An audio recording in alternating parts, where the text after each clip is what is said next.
Graça e paz, meus irmãos. Abram as suas Bíblias no livro de Tiago, capítulo 2. Vamos fazer a leitura e um breve estudo dos versículos 18 a 26. Versículo 18.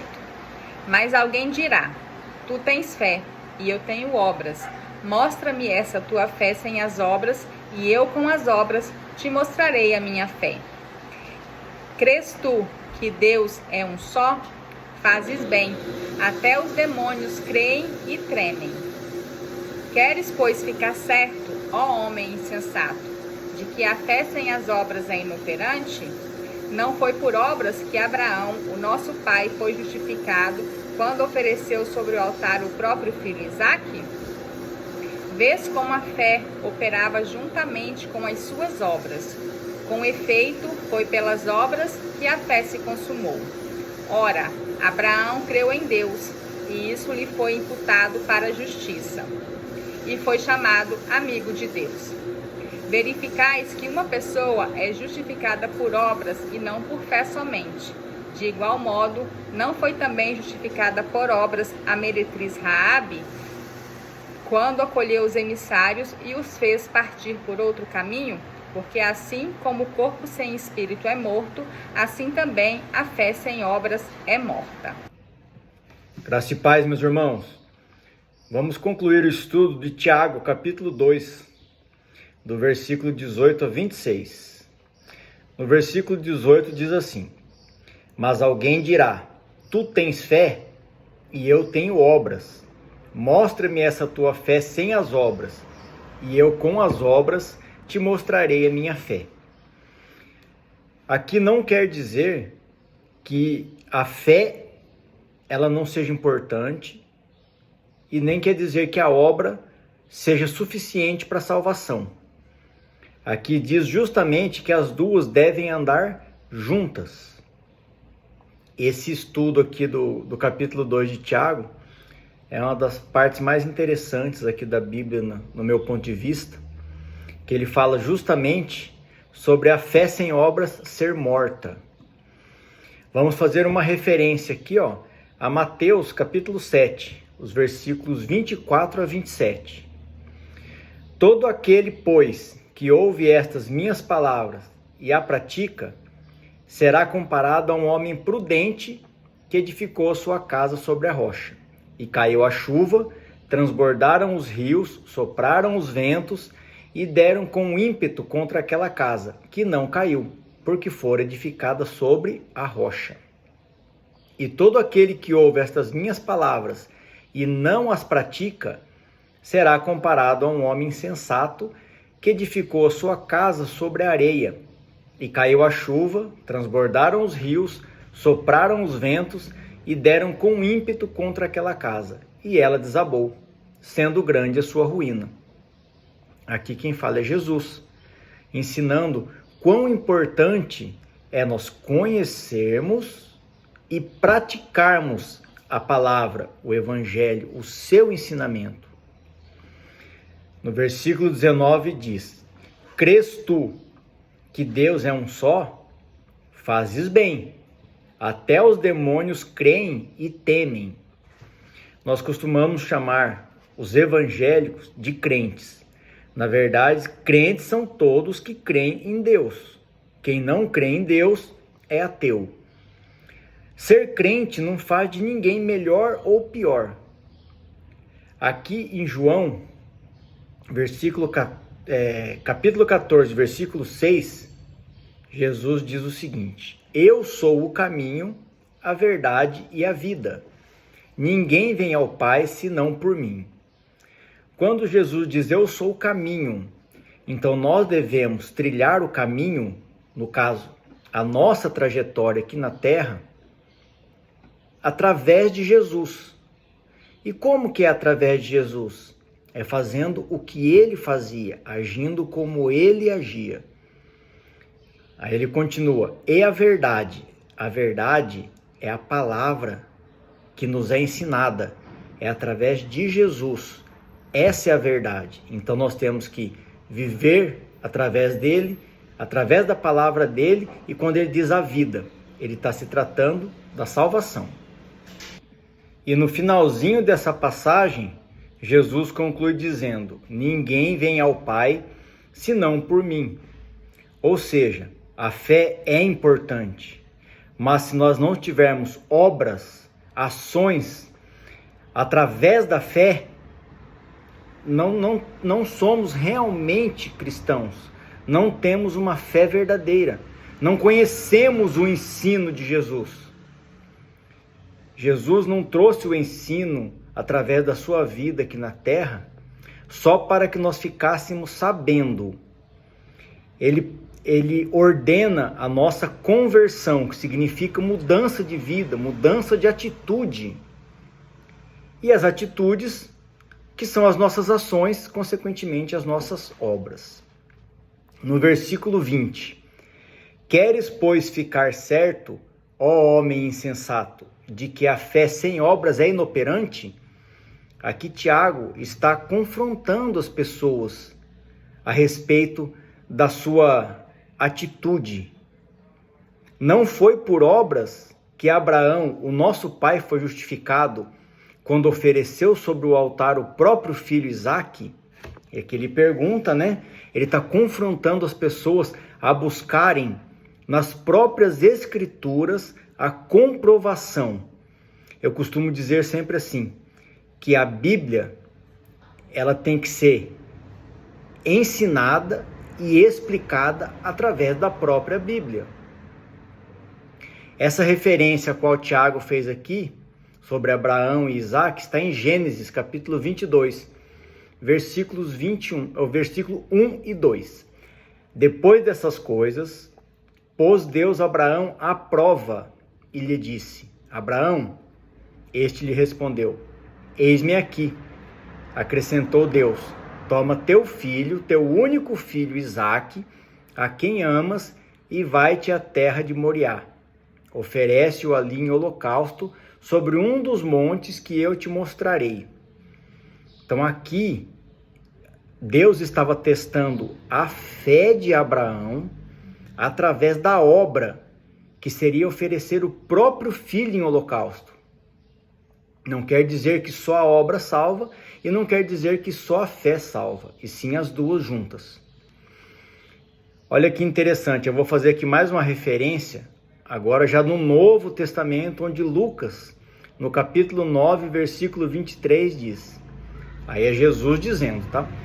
Dizia a todos: se alguém quer vir após mim, a si mesmo se negue, dia a dia, tome a sua cruz e siga-me.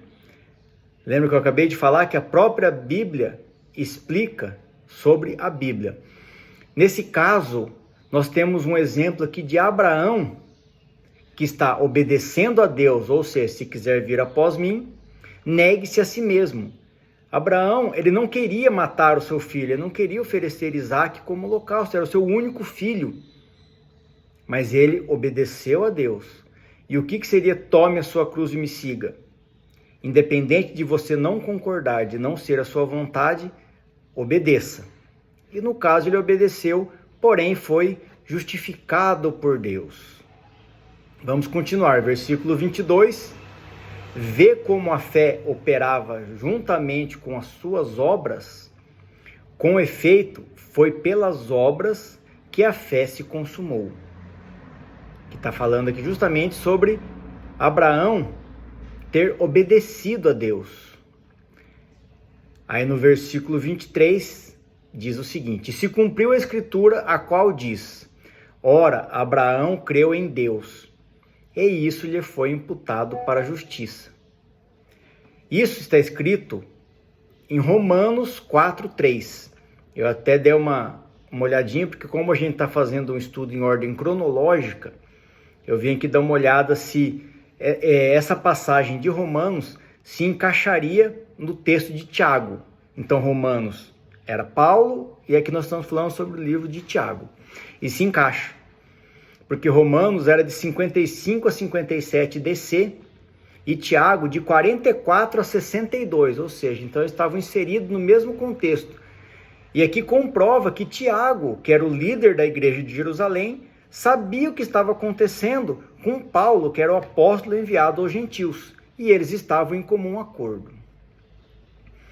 Aqui, meus irmãos, eu vou fazer também uma referência a Gênesis, capítulo 15, versículo 6. Ele creu no Senhor, e isso lhe foi imputado para a justiça. Ele é Abraão. Então, também é uma referência onde nós conseguimos ver a amarração entre Romanos, capítulo 4, e Gênesis, capítulo 15. Os dois falando sobre ter sido imputada a justiça para Abraão.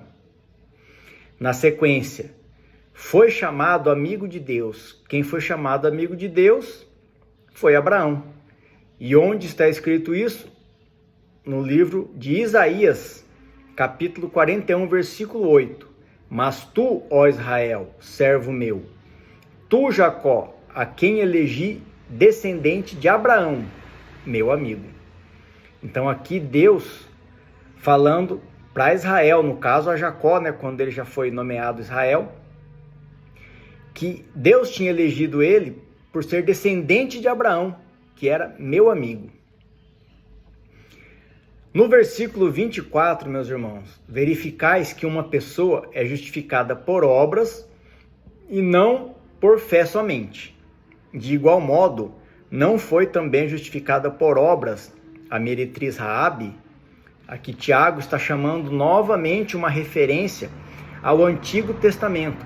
Vejam como é importante nós entendermos todas essas amarrações, para que não seja dada a minha opinião, mas que nós estudemos realmente a palavra de Deus, que é a Bíblia.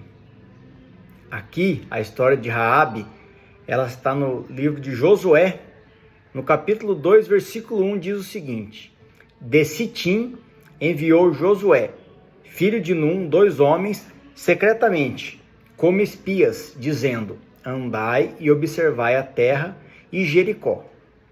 Foram, pois, e entraram na casa de uma prostituta, cujo nome era Raabe, e pousaram ali. Vejam que é interessante que Raabe era uma prostituta. E pelos mandamentos de Deus, a prostituição era um pecado. Então, como que os enviados de Josué foram atrás de uma prostituta e a vida dessa prostituta está descrita na Bíblia? Seria essa uma contradição de Deus? Na verdade, não. Deus, ele é um Deus de amor e de justiça. Se a pessoa se arrepende e se converte, Deus perdoa.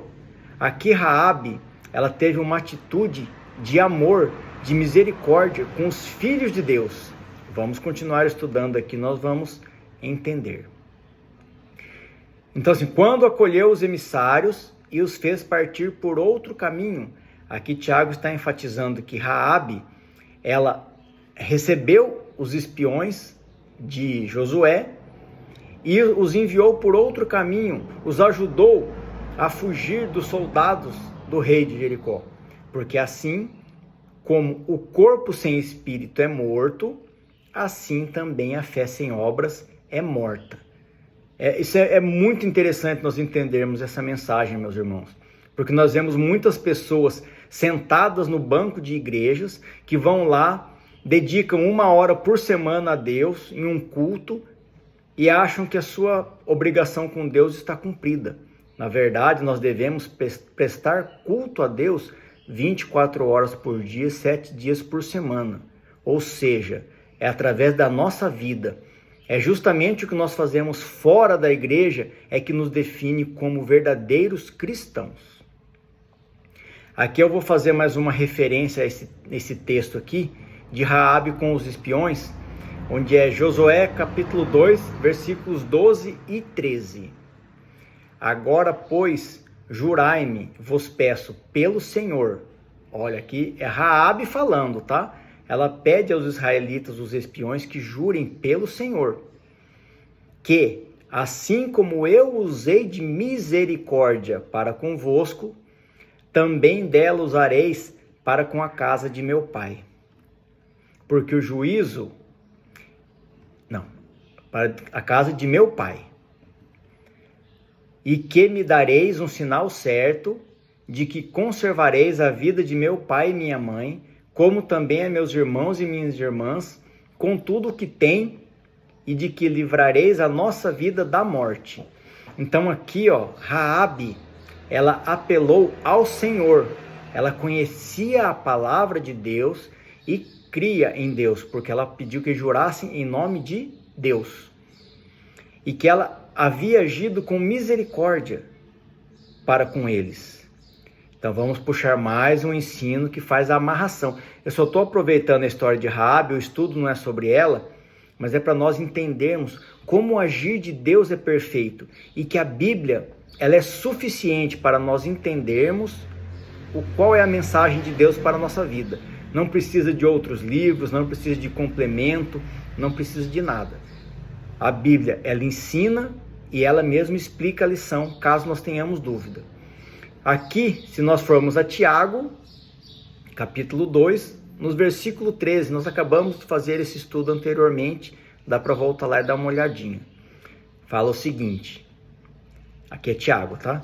Porque o juízo sem misericórdia o juízo é sem misericórdia para com aquele que não usou de misericórdia. A misericórdia triunfa sobre o juízo. Eu quis trazer aqui, meus irmãos, porque nós estamos falando de Raabe, que não era judia, que não era do povo de Deus, que era uma prostituta, porém ela acolheu os israelitas, ela agiu de misericórdia, ela por crer no Senhor pediu aos israelitas que jurassem que protegeriam a sua vida, e através do próprio ensino da palavra de Deus nós vemos que quem age com misericórdia será julgado. E para concluir, a misericórdia triunfa sobre o juízo. O estudo da palavra de Deus é maravilhoso, meus irmãos, que nós possamos ter um entendimento, que tudo seja feito para a honra e glória do nosso Senhor Jesus Cristo. Amém.